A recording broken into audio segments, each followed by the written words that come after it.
Hey, I'm so glad to see you today on Daily Hope. I want to ask you to identify or visualize the greatest force of evil in your life or in the world that just grieves you right now.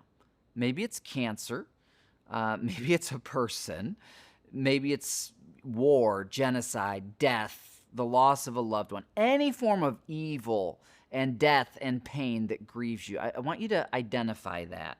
And the reason for that is we're in the plot twist part of the story of Esther and the salvation of God's chosen people, the Jewish people.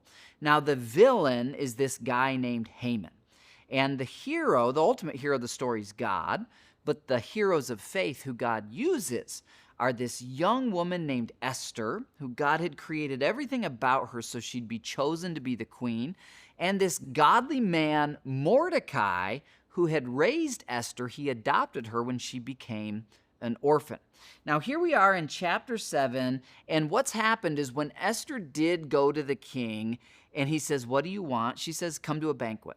And at the end of the banquet, he says, "What do you want?" And she says, "Just come back to the banquet tomorrow. That's all I want." So she's given him 2 easy yeses. And now he's back at the banquet for day 2. And remember, Haman is steaming. He's fuming because Mordecai, who he wanted to be executed during the banquet, is instead being paraded around the town. So Haman's kind of fuming.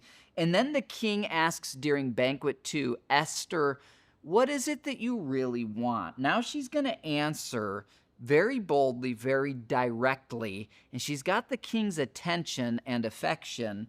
And she says this, "If I have found favor with the king, and if it pleases the king to grant my request, I ask that my life and the lives of my people, my race, my nation would be spared.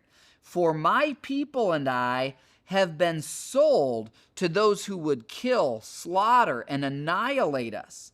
If we had merely been sold as slaves, king, I would remain quiet. I wouldn't bother you with that."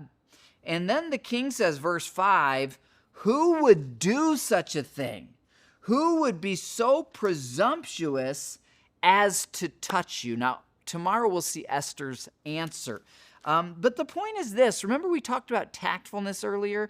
Esther had still not yet revealed that she was Jewish. This is the moment she reveals it. But even the way that she reveals it is very strategic, and it's God-led wisdom.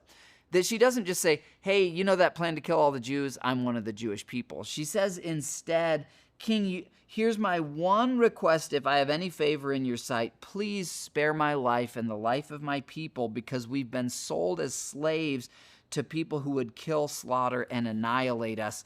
And the king starts to put together, what are you even talking about? He doesn't know that she's Jewish. Who would be so presumptuous as to set up a plan to kill a race that is your race? She's going to give the answer tomorrow. It's going to be quite the plot twist for Haman, who's sitting right there at the king's right hand. Things are going to change really quickly for him. I'll see you then.